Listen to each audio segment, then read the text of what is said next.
Last Friday, the Knicks and Timberwolves made a blockbuster trade exchanging KAT and Julius Randle. The Knicks sent over Donte DiVincenzo as well as a conditional future first-round pick that they had from Detroit to Minnesota for the services of Karl Anthony Towns. And I'm here to unpack it almost a week later. Actually, it will be a week later when I do finally upload the video.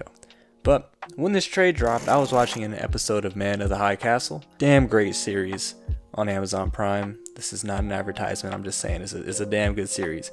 When I did get the Woj bomb, Sham bomb, Shamber alert, and I was like, whoa. It was just so unexpected on both sides. On Minnesota's side, they just made the fucking conference finals. And it's the first time that they won a playoff series since the Kevin Garnett Minnesota days back in the early 2000s. And this was just year 2 of the Twin Towers experiment of KAT at the 4 and Rudy at the 5, while Anthony Edwards was still on his rise to superstardom. Also, while we think Jaden McDaniels still has an offensive ceiling to hit while being the team's best perimeter defender and one of the best perimeter defenders in the entire league. Everyone, myself included, expected Minnesota to run it back at least one more year, but contract stuff came into play, and I think contract stuff was the main motivator for this trade. While it was surprising on the Knicks end, well, mainly because they already had a very active and impactful offseason, trading for Mikal, extending OG Anunoby, extending Brunson on an extremely team-friendly deal, and now to cap off the offseason by adding KAT in exchange for Julius Randle, who is a very talented player, yes, but one who didn't even play for the team towards the end of the regular season and playoffs, and a player in which there were questions about his reacclimation into the lineup with all these new parts that had been moved on to the team. Also in exchange for Donte DiVincenzo, who is a great role player, had a career year last season with big time moments, so that is a tough loss, but at the end of the day, it's just Donte DiVincenzo, and when you're adding KAT, losing Donte DiVincenzo is worth it. So I'm going to unpack this trade on both sides a week later now that I've had some time for it to sit in and I've processed it. I'm going to start on the Minnesota side. I'm giving this, I'm giving it a C+ for right now, and I think it can either go up or go down from this point on. I mentioned this earlier, this move was not based off of X and O's solely. Like, it wasn't based off of on the court fit and, extending their ceiling as a team on the court. Because like I said earlier, they just made the conference finals and they had their core players on their team still striving to reach their respective ceilings, especially on the offensive side of the ball, where the team was mediocre. I don't think anybody in the front office was saying, oh yeah, Julius Randle will be a better fit at the 4 for us than KAT. This had to be a money move. Like I said, contract stuff was the main motivator for this trade. With Karl Anthony Towns getting his contract extension, Ant getting his extension, and Jaden McDaniels' extension, taking into account Rudy's $40+ million for the next 2 years, Naz Reid having a player option for the 2025 offseason, this team was going to get hella expensive if they wanted to keep it together. This is true. For the 2025 NBA season, KAT is making $49.2 mil, while Julius is only making $28.9 mil. So Julius is making 20.3 M's less. But here's where saying the Wolves are saving money becomes a short-sighted statement. Julius has a player option for this upcoming offseason, and the salary cap has increased significantly since he signed his max contract with New York that has him getting paid 29 M's this season. And there are teams that will have some ample cap space in the offseason to throw a bag at Julius. Just to list a few, the Nets can potentially have $81 million in cap space if they just want to throw around some money. For a lot of the upcoming years, they won't have their own first round pick, so it doesn't really make sense for them to just bottom out besides this year, Cooper Flag sweepstakes. The Jazz can potentially have $40 million, and we don't really know what their direction is. Are they, they're kind of in purgatory right now while they have this all-star caliber player in marketing, some ascending pieces like Keontae George, Taylor Hendricks, just drafted Isaiah Collier and Cody Williams. But could they be looking to win now? I don't really know. San Antonio can create a max spot. I mean, I'm just throwing out teams that can have max space. I don't know how you feel about the Randle Wemby fit in your front court. Charlotte can create a maximum spot if they move some pieces, and Houston can as well. And if Julius, has a good 22.8 board, 5 assists year on 50% from the field, 34% from 3, on a team in Minnesota that gets home court advantage in the first round, like the 3rd or 4th seed, he's going to be an attractive piece on the open market. He'll actually be one of the hottest commodities in free agency in 2025 if he has a season like this. And I think we're all forgetting that bro is a 3-time All-Star and a 2-time All-NBA player in the past 5 years. I expect him to be damn good this season. I'm saying all of this for this reason. If a team like Utah or Brooklyn offers Julius 120 M's over 3 years, the Wolves will be forced to match the contract, because if they don't match the contract, they will have given up a talent like Karl Anthony Towns for Donte DiVincenzo and a 2nd round pick in 2028. I say a second in 2028 because most likely that 1st round pick is going to convey into a 2028 second. So they'll still end up paying 40 plus M's to their 2nd best player on the roster, because they're not going to let Julius Randle walk for nothing. And it's going to be the exact same situation that they were heading towards before the trade. Now, maybe Julius Randle has a subpar season. Maybe he averages like 17 points and 9 boards, and it's not the most efficient brand of basketball, and he can't really command 40 plus M's. Maybe that's the case, but he's going to be the number 2 option on this team. Make no mistake about it. I think Jaden McDaniels is still far away from being like a reliable shot creator, even though he has this ceiling as one, especially looking at his what his scouting report was coming out of high school when he went to Washington. But I think Julius Randle is going to have a very productive year this season. I think Minnesota will still be a good team, and put 2 and 2 together, that leads to him being a very hot commodity in the 2025 offseason. But now let's talk about the on-court fit. Objectively, KAT is a better fit on the Wolves team than Julius, simply because KAT is one of the greatest shooting bigs of all time. And this isn't to say that Julius can't space the floor at all, or that he can't shoot, because he can. But just comparatively to KAT, there is a downgrade in spacing. And spacing is important when, your 4 is playing with Gobert, playing 30 plus minutes a night, and you have Ant on your team being so effective when he has pathways to get to the rim and finish above the rim. I don't think there will be a drop off defensively. This team was the best defense last year and can arguably be better. I've seen Julius be a good defender when engaged. He's more versatile than KAT and can defend better in space. But defense was not the issue for this team. It was their offensive efficiency and fluidity, and this trade doesn't improve that whatsoever. They did add Donte in the trade, so this will be a big pickup for them, especially for their depth. Dante's coming off a career year where he shot lights out from 3, plus 40% on high volume. If he does that again, it will be a really big pickup.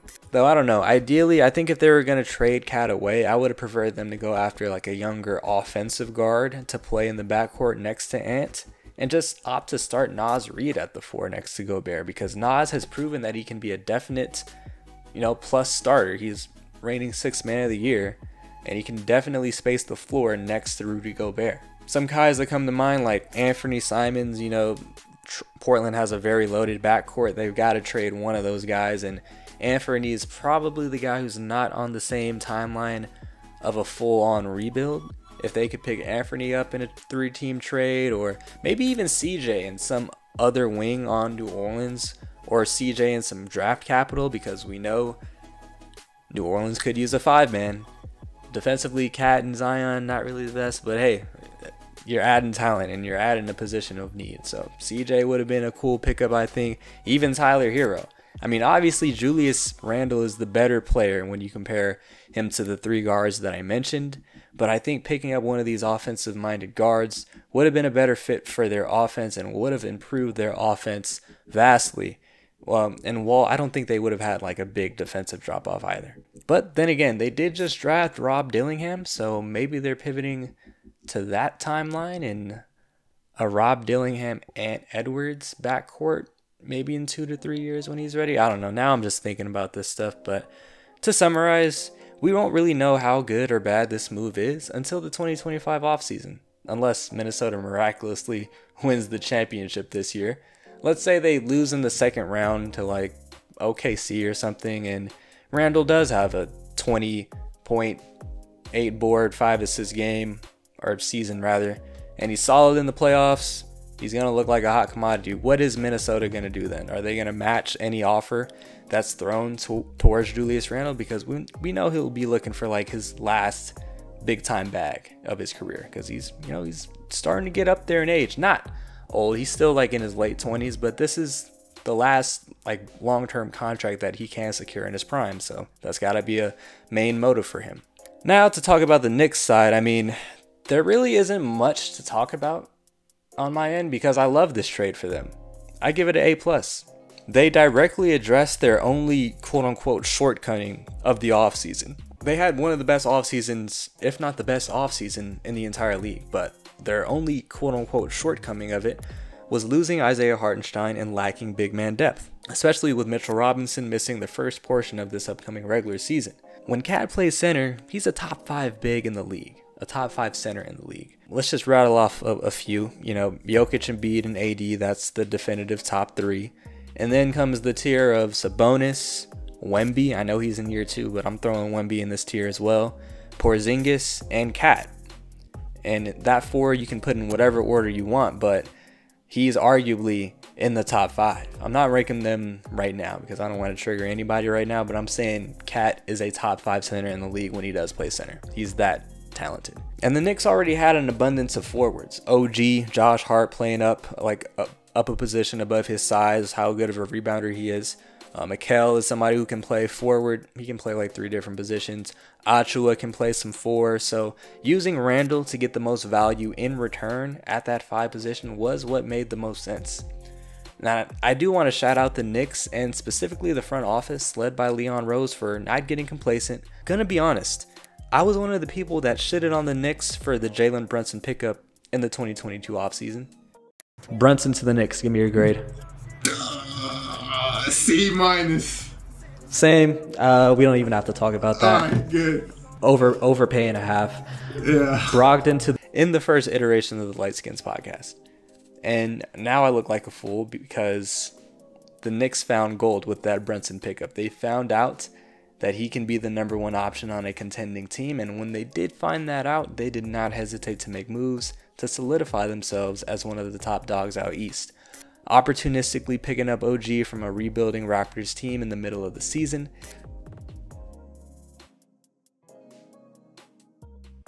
trading away a top-tier role player in Dante and an all-star talent, yes, in Randle, but one who wasn't even playing for the team at the end of the year, for Karl Anthony Towns, one of the most offensively gifted bigs of all time. Role players like Josh Hart, Dante DiVincenzo, and OG Anunoby did step up in a big way last season offensively, but Brunson's offensive responsibility was very high. Adding an offensive talent like KAT is going to alleviate a lot of that pressure and a lot of that offensive onus off of Jalen Brunson, making it less likely for him to tire out or have some nagging injuries in the postseason. I'm going to be really intrigued to what Tom Thibodeau wants to do with this team once they're at full health. And that means once Mitchell Robinson is officially back in the fold. Because we know Tom Thibodeau is always somebody who prioritizes rugged, tough-nosed defense. And KAT isn't somebody who epitomizes that exactly at the 5 position. So we know he loves Mitchell Robinson, but when he is healthy, are they going to opt to start Mitch at the 5 and move KAT back to the 4? Don't really know if I agree with that because I think KAT's best position is him at the 5 and not having to defend in space, even though he did a good job of improving at that last year out of necessity. And I wonder even what their starting 5 will be out the gate. I mean, obviously Brunson, Mikal, and OG and KAT are shoo-ins, but is it going to be Achua that's starting next to KAT, or are they going to start Hart at the 4 position, or Hart at the 3 and OG at the 4? I don't really know. It's going to be really interesting. And honestly, I don't even think the loss of Dante DiVincenzo is that big because I wouldn't say was disgruntled going into the season, but he wasn't a big fan of losing out on minutes after having a career year. Dante DiVincenzo was moving to the bench and probably was going to be like the 7th man. When, he had big time moments in the playoffs, stepped up his game offensively, of course, I don't blame him for, wanting to have consistent minutes from when he last display that he was a top tier role player, getting 30 plus minutes a night. But it's fine because Miles McBride had a big year when he got opportunity last year, and if they kept this team exactly the same, there wouldn't be a guarantee that Miles McBridges would see. I said Miles McBridges. Miles McBride would see playing time every night. So their depth is a little in question. I'm not gonna lie to you. Oh, they did add Chuma Okeke, so he's gonna get some minutes at the forward positions. And they did add Landry Shamet too. I'm not the biggest Landry Shamet fan, but I mean they're decent regarding depth. You gotta sacrifice something when you're trading for a talent like KAT and you're upgrading from Julius Randle to KAT. And I think the sacrifice was worth it. Now they have one of the best starting fives in the entire league, and in summary, this move was a ceiling raiser. Julius Randle as your second best scoring option is kind of something that will limit your ceiling, but once you have an offensive talent like KAT as your second option behind Jalen Brunson, who's proven that he can be the #1 option on a 50+ win team, this is definitely a move that raises your ceiling. I think before the trade, they were a team that could make a run at a conference finals, but now I view this team as a serious player and a serious contender against teams of the likes of Boston, Philly, and Milwaukee. I might put the Knicks, I don't know, I'm debating between putting them at 2 or at 3, debating like them against Philly. Man, it's tough because that starting 5 in New York is really fucking good. I don't know, it's a toss up, but they are now definitively one of the best teams in the entire league.